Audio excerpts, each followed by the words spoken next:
You crack the spine of the old book, revealing blackened pages of dense, illegible text. The words recede into the shadows the longer you focus on them. Suddenly, the page widens to eclipse the world around you. A dark void stretches out on all sides, the air full of choking fumes that carry dying embers and curling flakes of ash. Something stirs in the darkness. An old woman steps forward, leering down at you from on high. Her smile is toothy and cruel. Her cheeks warp around it like melted candle wax. I'm so glad that my messenger tracked you down. These days it's impossible to find good help. Watcher, before you draw your weapon, know that these proceedings are under a banner of peace. If this was a trap, it would have already closed around you. While Bareth whispers in one ear and Aethys shouts in the other, I thought you could use a more seasoned perspective to drown out the noise.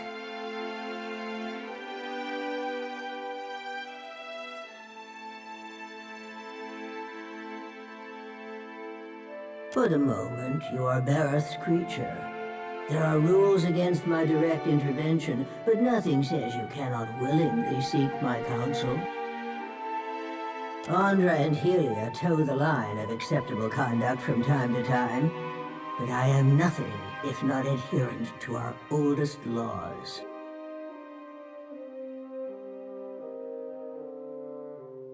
This is but a small corner of the beyond, one that I use for privacy and contemplation, when I need to get away from the endless chatter. Don't you find it unusual how open and accessible my siblings have made themselves? After millennia of subdued whispers, now they practically scream their intentions. And isn't it strange how we never bicker unless a mortal is watching? If we still possessed our glorious titans, my siblings and I would have put an end to Aethys and his rampage by now.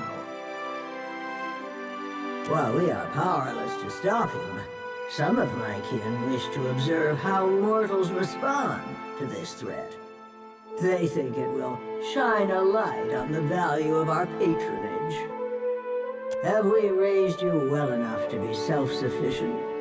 Or must we return to Eora and impose some corrective measures? A cross-section of society has converged on the Deadfire. Some of my kin are of an opinion that we are meant to judge mortals on the basis of their performance, while the rest of us have already made up our minds on the matter.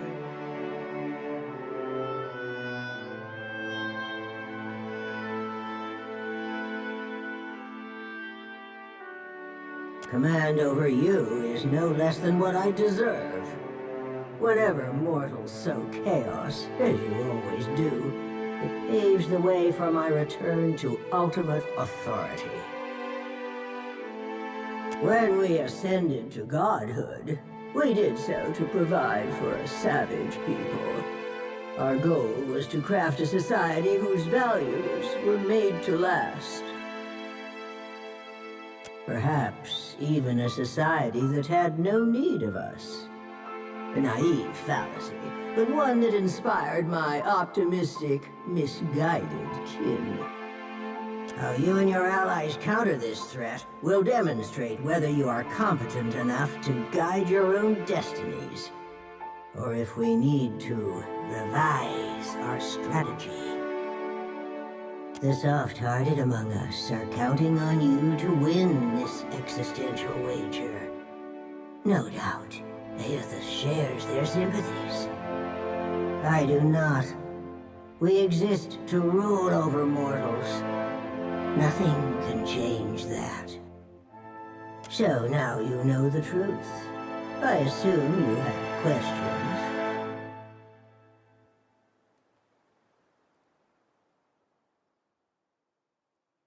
The wheel is our shared responsibility, and each of us serves it in our own fashion. I am the axle upon which the gods balance their power. Aethys keeps the wheel in motion.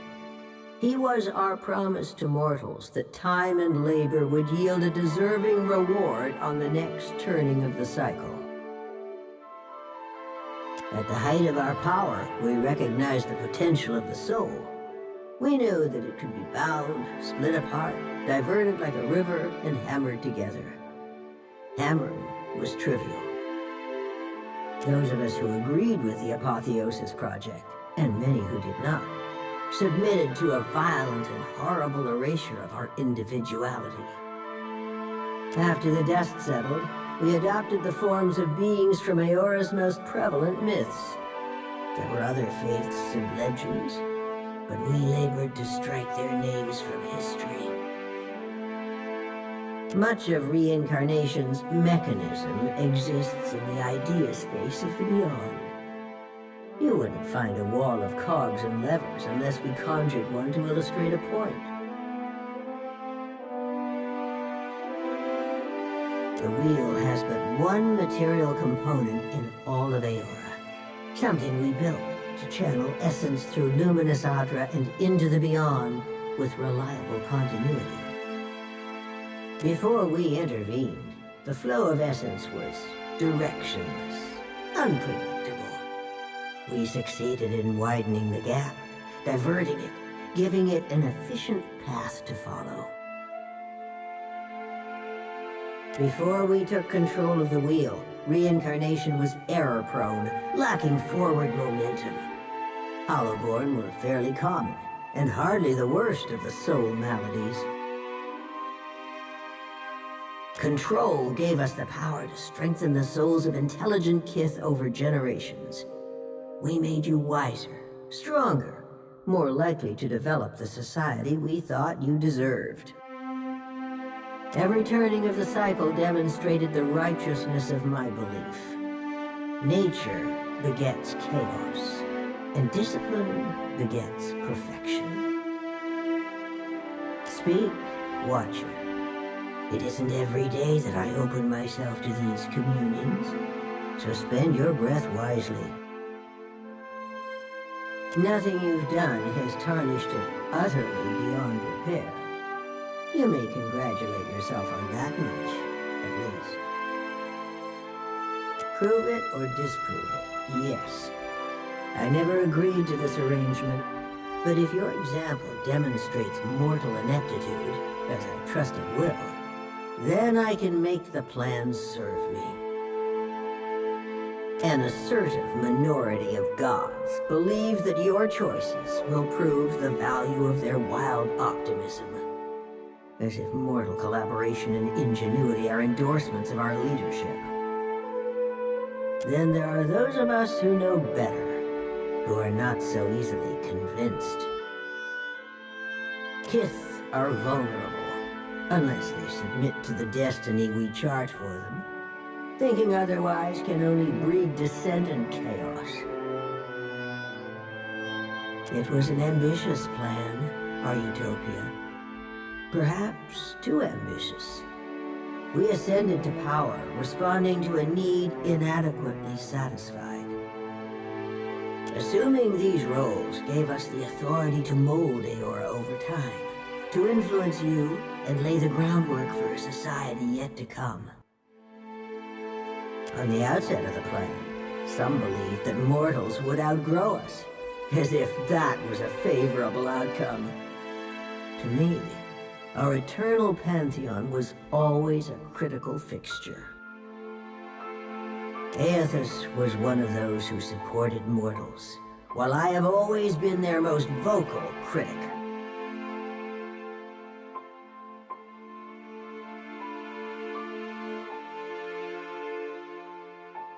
Opposition can take many forms. If a church embraces and weaponizes my doctrine, that is very different from me rampaging as a titan. Aethys is not known for subtlety. Twice now, he has contaminated the purity of our experiment, and done so with extravagant displays that undermine our authority. Impulsive. I am the counterpoint to the soft-hearted. It makes no difference if mortals pass some arbitrary test. My mind is settled on the matter. Regardless of my feelings, the timing of this crisis forces us to accelerate our schedule. Final judgment comes sooner than any of us would prefer.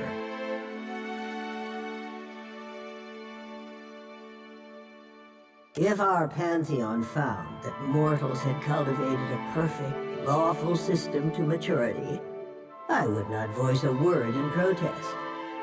I would merely stand aside and await the inevitable collapse. Mortals need us. I know this as well as I know myself. Even a lawful and responsible society would be poised to collapse as long as its architects and strongest adherents were mortal. Any satisfaction that my siblings derived from their little experiment would be short-lived, and it would fall to me to clean up after their mess. Freedom is an unachievable illusion, heralded by the soft of heart. Only those who can find satisfaction in captivity are truly free. Make no mistake, Watcher. In this, I cannot be proven wrong. A valid, self-defeating question, and one which I posed often. We assumed that they, whoever they were, would reveal themselves to us. Rational government would rule in our stead, leaving churches vacant. Thanks to Aethys, we're pulling the dough from the oven before it's had a chance to fully rise. You unfortunate bastards never had the chance to prove me wrong. You mean gods crafting a godless world? Naturally. My siblings desired to influence mortals and steer them in a proper direction, even if that direction led to places we could not follow. I have no intention of being left behind. Society would unravel without its queen to impose strict order. You have learned much already. Only ask if you are ready for the truth. Whether knowingly or unintentionally, you seem to find yourself on the vanguard of change. Mortals like you come but once in a lifetime. Some would react poorly if I stripped mortals of their freedom without giving them a chance to plead their case. You have the honor of standing tall as their advocate. Before I return to Eora and assume my position as your deserving tyrant, you have this opportunity to prove me wrong, to demonstrate whether or not mortals are responsible enough to claim their future. You speak as if you do. Mortals have precious little time to decide for themselves. Will they stand together as one, or swallow their pride and bend the knee? I have every confidence that you will disappoint us. Once my position is upheld, the undecided among the gods will embrace my plan. Yes, I think we will. This is not the end of our discussion. You know how to find your way back to this place. Weodica nods stiffly. You feel her presence drift as a breeze, rustling as it goes.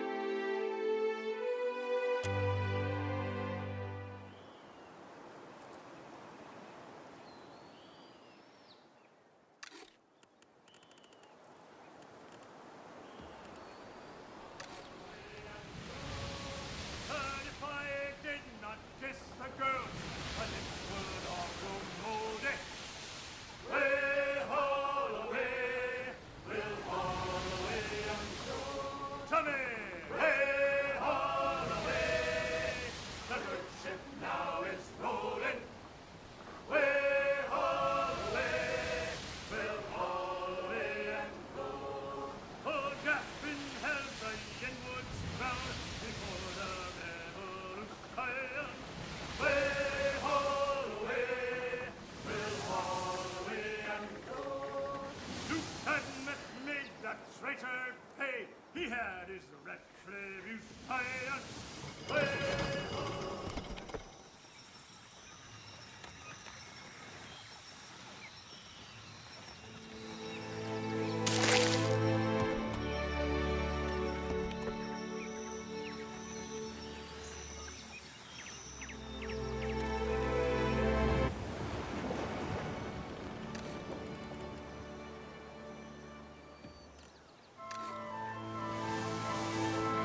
No, never talk. Just go. Leave this forest.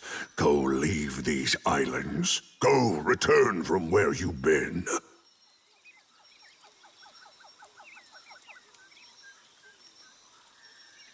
They always think they know better than this kith in this wood.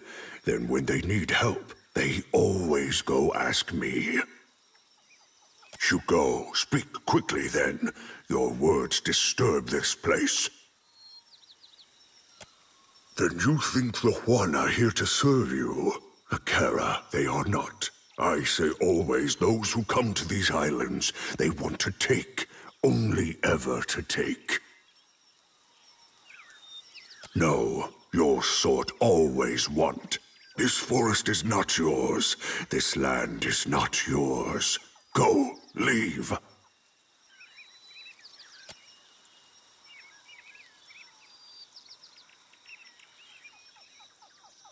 Then go, take this. They protect you if you speak true.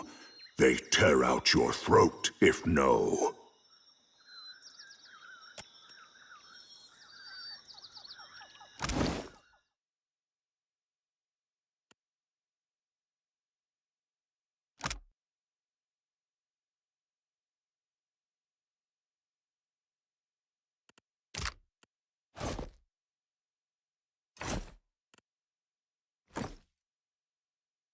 That will do nicely.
Crew's getting antsy.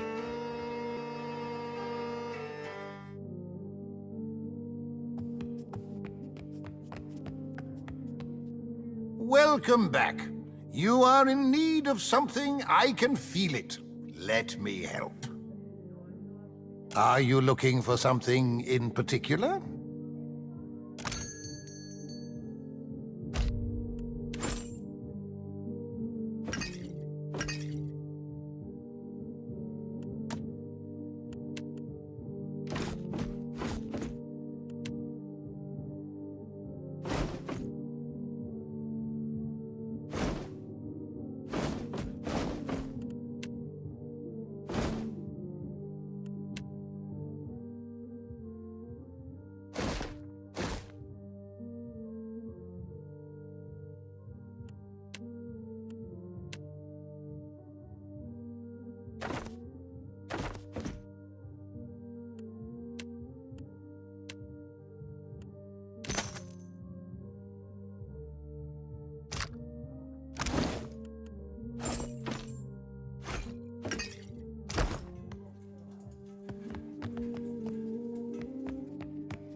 We have supplies here for the paying customer.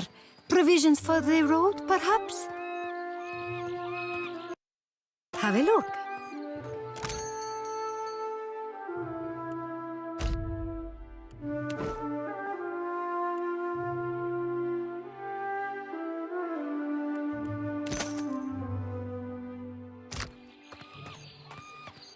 Faster, you lot!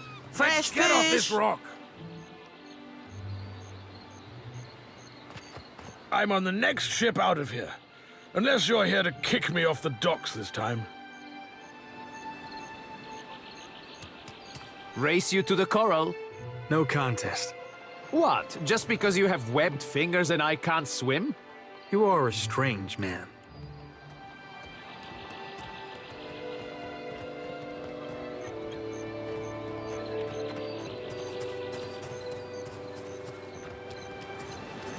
The Juana ought to keep to themselves. And when the next storm hits,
Indeed. Sharp eyes and keen ears.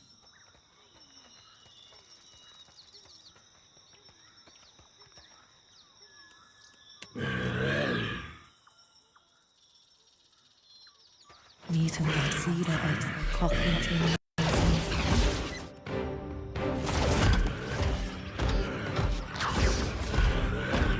Finish them!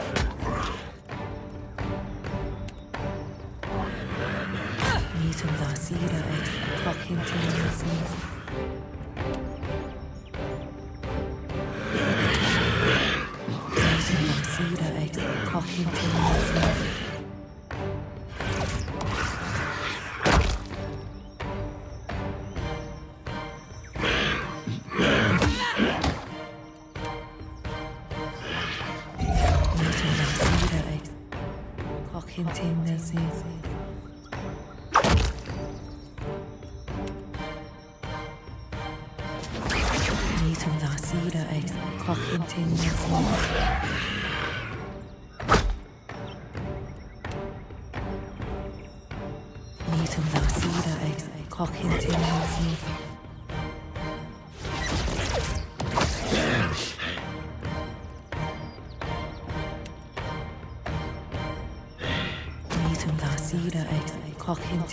It's beyond me. Oh, indeed.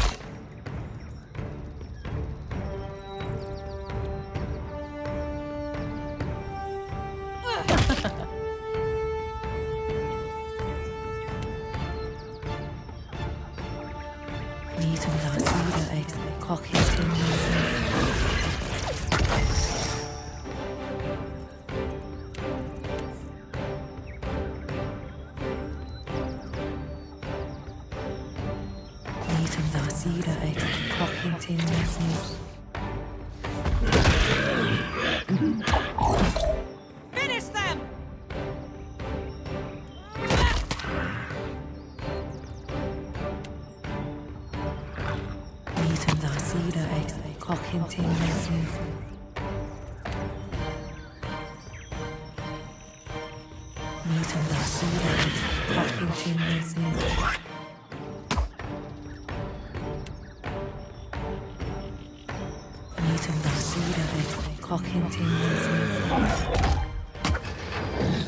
Very well. Perfect.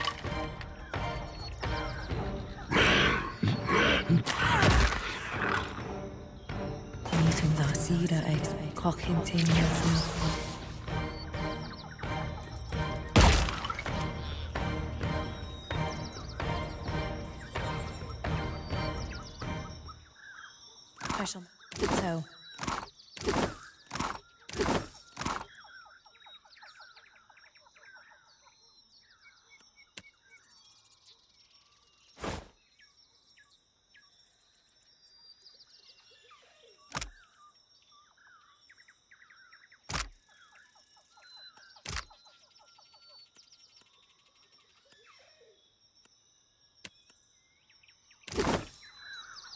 As you like.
It's a fine three-master, thin like a bird. Upoho Wharo. Oh, Captain Parfito's never said a hard word. As we sail all our troubles away, hold fast to the helm, hold fast to the wind. Upoho Wharo. On God's grace, all will all be sweet. As we sail down the dead byway, we've gone a long way, left our logs behind. Upoho Wharo. It caused me a sorrow most unkind, while crossing down the dead byway. Hold fast to the helm, hold fast to the wind. Upoho Wharo.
What have we here? I shall make it so.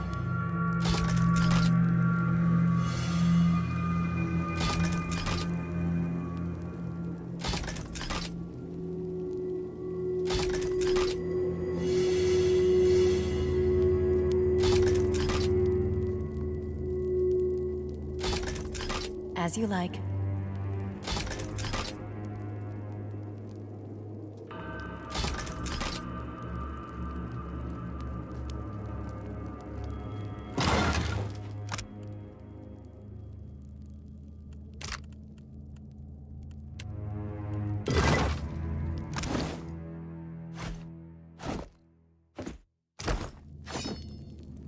I shall make it so.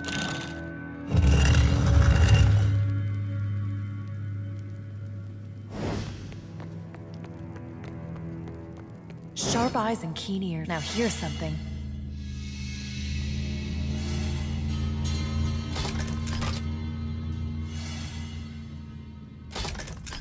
As you like.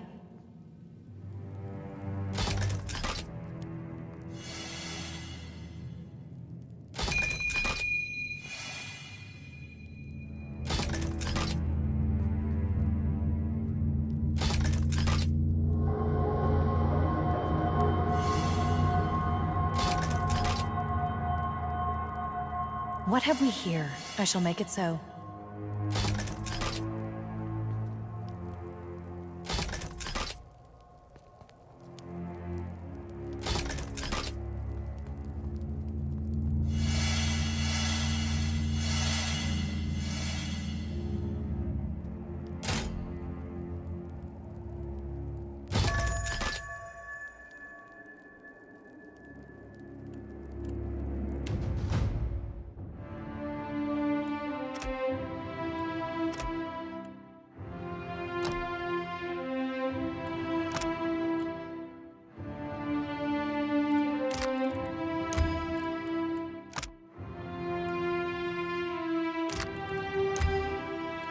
Now here's something.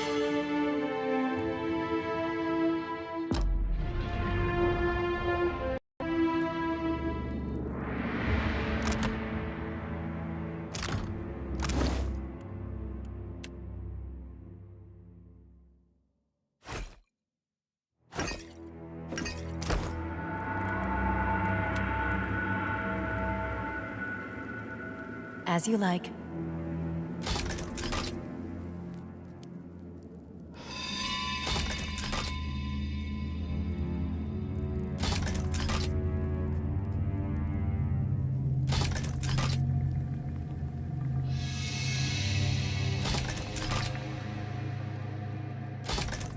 I shall make it so.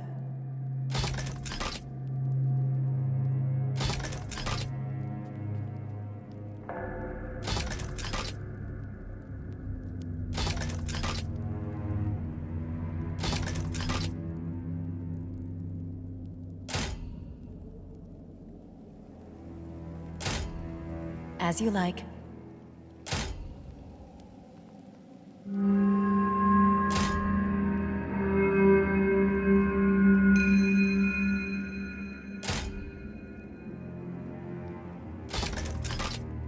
What have we here? I shall make it so.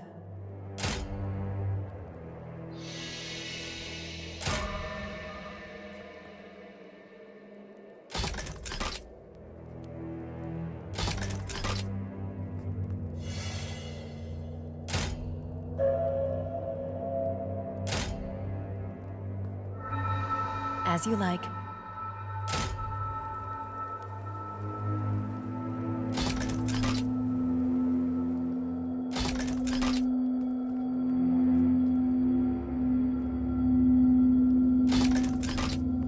Now here's something. I shall make it so.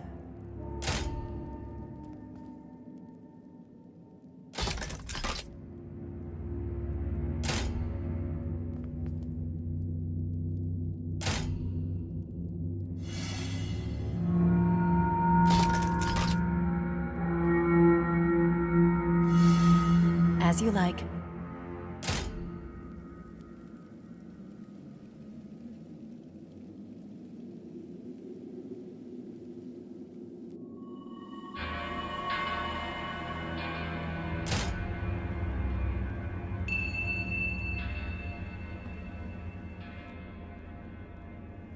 Oh, but I feel awful.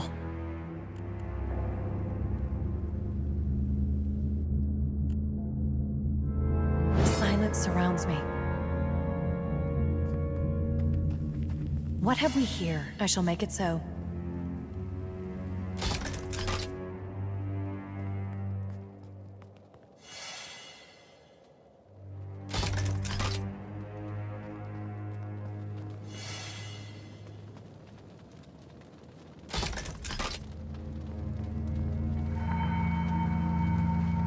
As you like.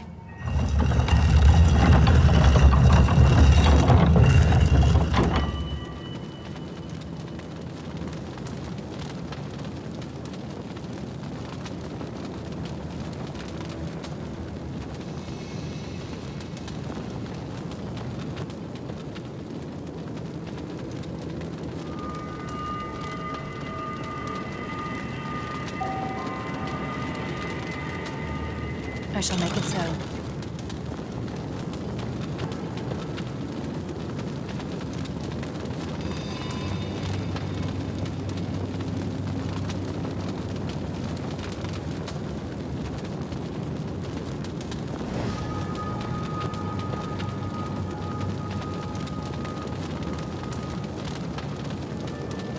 As you like.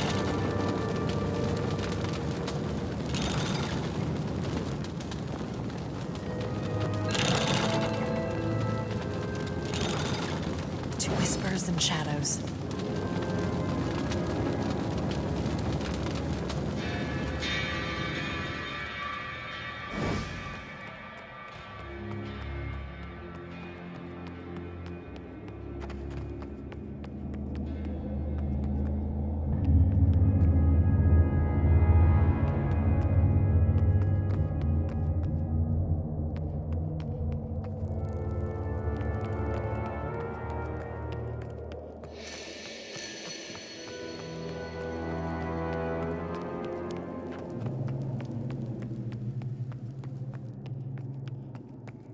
Sharp eyes and keen ears.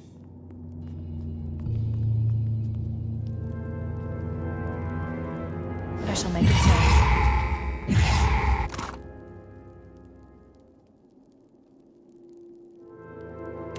Rest is in order.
sail all our troubles away.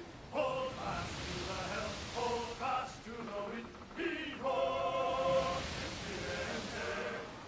hundreds to race, or we'll all be skinned as we sail down the dread fire way. We've gone a long way, left our long.